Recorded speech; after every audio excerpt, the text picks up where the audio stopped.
What's your best, I didn't just dodge a bullet, but a tactical nuke story? I've posted this story before, but when I was a young child, I was outside playing with the hose by myself.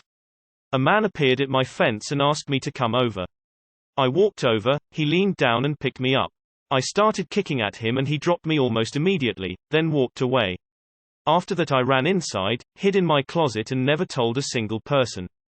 I had almost forgotten about it, or thought I had imagined it until years later when my mom was telling me about how they recently solved a cold case of a man who kidnapped and murdered a girl around my age at the time from our neighborhood and left her body in a field a few miles from our house. When I was 14, I went to my best friend's house for her birthday party. A 30-year-old guy that worked for their parents asked her to tell me that he wanted to take me out on a date. I said I had a boyfriend. He seemed nice, but he started following us everywhere and just standing back staring at us. They had a huge farm. I got nervous and called Mom to come get me. Months later we saw his wanted poster at our grocery store. He was serial killer Angel Resendez, the railway killer. Mom didn't believe me until it was on AMW that night and they interviewed my friend's foster parents. Then she freaked. A boy I dated ghosted me, was a bit shit but okay. 2 years later, saw his picture in the newspaper. He had been done for raping underage girls. Yikes. I was once the last person to cross a bridge before it fell. Looked in my rear view to see what the noise was to see open air where there should have been road. And some white-faced people who were just about to cross as well. I used to hook up with guys on Craigslist. I was going through a really self-destructive phase of my life and that's really all I have to say about that. I was supposed to meet up with this one guy.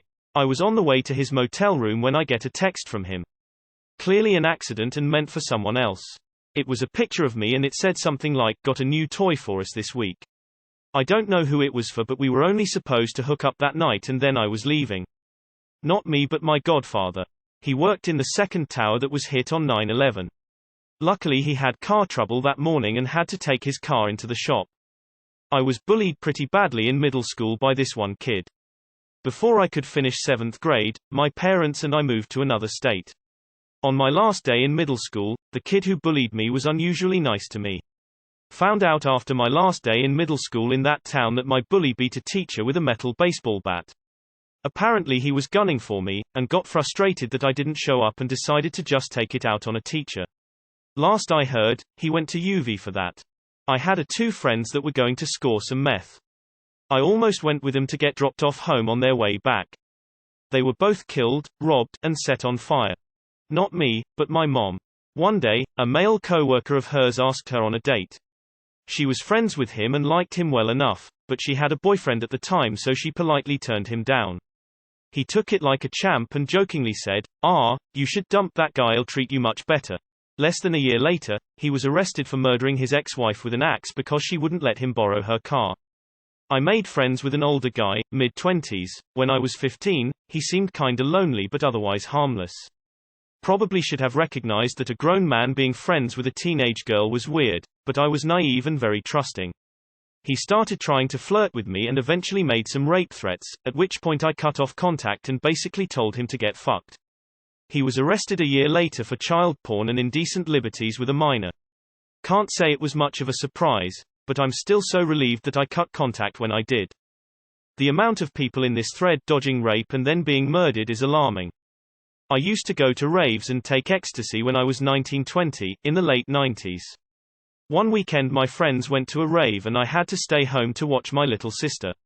About a dozen people in my friend group went, and ended up buying paramethoxymethamphetamine, PMMA, sold as ecstasy. Half a dozen had seizures or convulsions and ended up in the hospital. At least one person I am still in touch with has severe kidney issues as an adult as a result. A friend of mine dated an ex-cop who was an asshole and ate all of her child's food. He was later found to have cut up 2 women and dumped him on the side of the highway in suitcases. Luckily she broke up with him before his killing days. Was snowboarding in Breckenridge when I lost control on some ice and smoked a tree. I broke my femur in half and the surgeon said if it would have broke a centimeter to the left it would have ruptured my femoral artery and I probably would have bled to death internally before ski patrol got to me.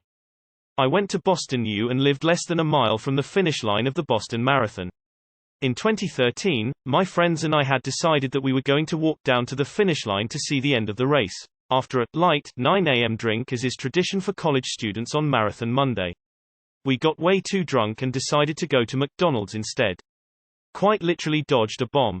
Edit. Context for those who might not know, 2013 was the year of the Boston Marathon bombing.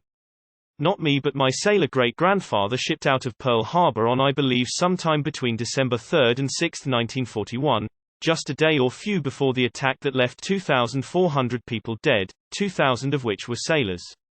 Hired last September by a Russian company in their Cyprus office. Incredible money, incredible career prospects and incredible people.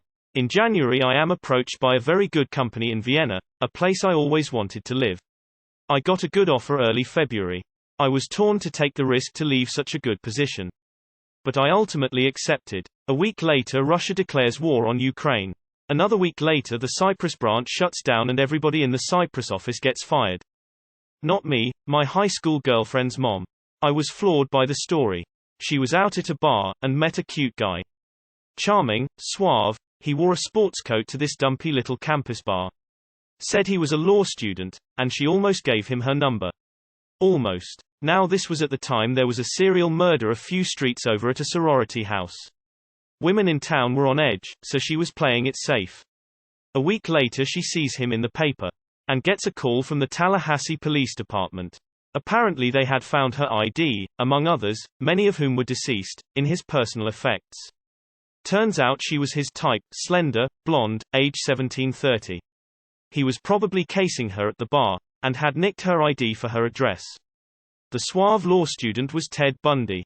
Roughly 8 years ago, I applied for an opening at Theranos at a job fair. I asked tons of questions about their technology, both in person and in follow-up emails. I didn't get a follow-up interview. Thank goodness. Me and the old man were having lunch at a diner. Waitress was cute and I flirted a little. Dad noticed and on the way out left my number on the table. Girl texts me. We chat for a few days. Go out a few times. So I run into a friend of mine and mention the girl to her. Friend goes, she's engaged to a guy the first know. They're trying to get pregnant, but his swimmers aren't working so well. So I decided not to continue this relationship. Let it go. Turns out some other guy fell for it. She got pregnant and acted like it was her fiancé's.